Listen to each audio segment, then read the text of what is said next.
ආයිබෝවන්. අද අපි කතා කරන්න යන්නේ හරිම පුදුම දෙයක් ගැන. ඒ කියන්නේ අපි හැමදාම දකින සමහර වෙලාවට ගණන් ගන්නේවත් නැති දෙයක හැංගිලා තියෙන මහා බලයක් ගැන. හිතා ගන්නත් බැරි තරම් ප්‍රයෝජන තියෙනවා මේකේ. ඔන්න මෙහෙම හිතමුකෝ. අපි යමෝම හොයන අර සුපිරි ආහාරයක් කියලා කියන දෙයක් ඇත්තටම අපේ කුස්සියම අතේ දුරින් තිබුණොත් කොහොමද දැනෙන්නේ? ඔව් අද අපි කතා කරන්නේ වෙන කිසිම දෙයක් ගැන නෙවෙයි. අපි කවුරුත් හොඳට දන්න කෙසෙල් ගැන. ඉතින් අපි බලමුද මේ හරිම සාමාන්‍ය කියලා හිතන පළතුරේ තියෙන අසාමාන්‍ය ගුණ මොනවද කියලා. එකින් එක හරලා අවුස්සලා බලමු. හොඳයි. එහෙනම් මුලින්ම පටන් ගමු. කෙසෙල් අපේ ඇඟට විතරක් නෙවෙයි මනසටත් කොහොමද ශක්තියක් වෙන්නේ කියලා බලන්න.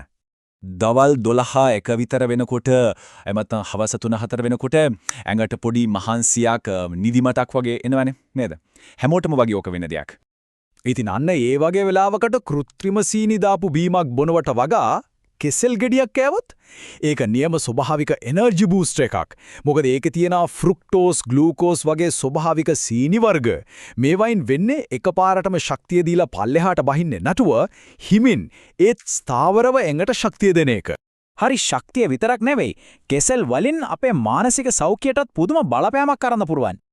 ඇත්තටම කතාව මේකයි. කෙසෙල් වල තියෙනවා ට්‍රිප්ටෝෆෑන් කියලා ඇමයිනෝ අම්ලයක්. අපේ ඇඟ ඇතුළේදී මේක සෙරටොනින් කියන දේ බවට පත් වෙනවා. සෙරටොනින් කියන්නේ සරලවම කිව්වොත් අපිව සතුටින් සෑහෙල්ලුවෙන් තියෙන ෆීල් ගුඩ් හෝමෝනයක්. ඉතින් කෙසෙල් කන එක හරියට ස්වභාවිකවම ලැබෙන මානසික සහනයක් වගේ තමයි. හරි. ශක්තියයි මනසයි ගැන කතා කළානේ. දැන් අපි බලමු ඇඟ ඇතුලේ තියෙන පද්ධති වලට ඒ කියන්නේ අභ්‍යන්තර ක්‍රියාවලියන්ට කෙසෙල් කොහොමද උදව් වෙන්නේ කියලා. කෑම දිරවීම ප්‍රශ්න. මේක නම් ගොඩක් දෙනෙට තියෙන දෙයක් නේද? සමහර වෙලාවට හරිම කරදරයක්. කෙසෙල් වල තියෙන තන්තු, ඒ කියන්නේ ෆයිබර් මේකට නියම විසඳුමක්. මොකද ඒකේ තියෙන දිය වෙන සහ දිය නොවන තන්තු වර්ග දෙකම අපේ ආහාර දිරවීම ක්‍රියාවලිය හරිම ලස්සනට විධිමත් කරනවා. ඉතින් බඩේ අපහසුතාවලට මේක නියම ස්වභාවික බෙහෙතක්. හරි.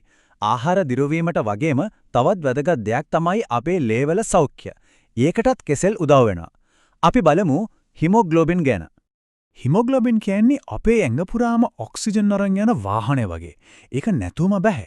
ඉතින් කෙසෙල් වල තියෙන යකඩ සහ විටමින් B මේ නිරෝගී රතු රුධිර සෛල හදන්න ඒ වගේම හිමොග්ලොබින් මට්ටම හරියට තියාගන්න කිලින්ම උදව් කරනවා. හරි. ඊළඟ කොටස. අපි දැන් බලන්න යන්නේ කෙසෙල් වල තියෙන අරුම පුදුම සුව කිරීමේ ගුණ දෙන. මේක හරියක ස්වභාව ධර්මයෙන්ම අපිට දෙන හීලින් බාම් එකක්.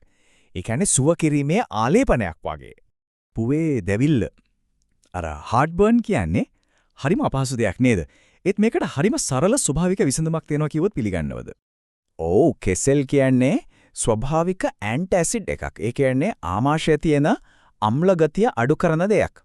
ඉතින් කෙසෙල් ගෙඩියක් කෑවම ඒකෙන් ආමාශයේ අම්ලය සමනය වෙලා අර පපුව දෙවිල්ලට ඉක්මන් සහනයක් ගේනවා. පපුවේ දෙවිල්ල විතරක් නෙවෙයි ඊට වඩා ටිකක් බරපතල තත්වයක් ඒ කියන්නේ බඩේ තුවාල. නැත්නම් ආමාශයේ වන ගැනත් කතා කරමු. මෙතනදි වෙන්නේ හරිම පුදුම දෙයක්.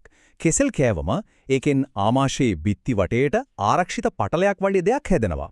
ඉතින් ආමාශයේ තියෙන අම්ල වලින් බිත්ති වලට හානි වෙන එක මේකින් නවතිනවා. ඒක නිසා තුවාල හැදෙන එක වළකිනවා. තියෙන ඒවා සනීප වෙන්නත් උදව් වෙනවා. මේ හැමදේම ඇඟ ඇතුලේ වෙන දේවල්නේ. ඒත් කෙසෙල් වල ගුණ ඇඟ ඇතුලට විතරක් නෙවෙයි අපේ සමටත් හරිම හිතකරයි. ඒකේ තියෙන විටමින් C, මැංගනීස් වගේ පෝෂණ කොටස් සම නිරෝගීව පැහැපත්ව තියාගන්න උදව් කරනවා. ඒ වගේම සමේ වියලි බව වගේ තත්ත්වයන්ට මේක හොඳ විසඳුමක් වෙන්න පුළුවන්. හරි. ඒක නම් අපි මේ කතා කරපු දේවල් ඔක්කොම පොඩ්ඩක් එකට එකතු කරලා සාරාංශයක් විදිහට බලමු නේද? ඉතින් එක බැල්මෙන් මතක් කරගත්තොත් කෙසෙල් වලින් ශක්තිය වැඩි කරනවා, ආතතිය අඩු කරනවා, කැම දිරවන්න උදව් කරනවා, හිමොග්ලොබින් හදන්නත් උදව් වෙනවා, පපුවේ දැවිල්ල නැති කරනවා, බඩේ තුවාලවලටත් උදව්වක්, අන්තිමට සමටත් හරිම හොඳයි. ඉතින් අවසාන වශයෙන් පොඩි දෙයක් හිතන්න ඉතුරු කරනවා මේ කෙසෙල් වගේම අපි එදිනදා පාවිච්චි කරන ඒත් ඒ තරම් ගණන් ගන්නේ නැති තවත් මොන වගේ ආහාරවල මේ වගේ පුදුම හිතෙන හැංගිච්ච රහස් තව ඇති කියලාද හිතන්නේ?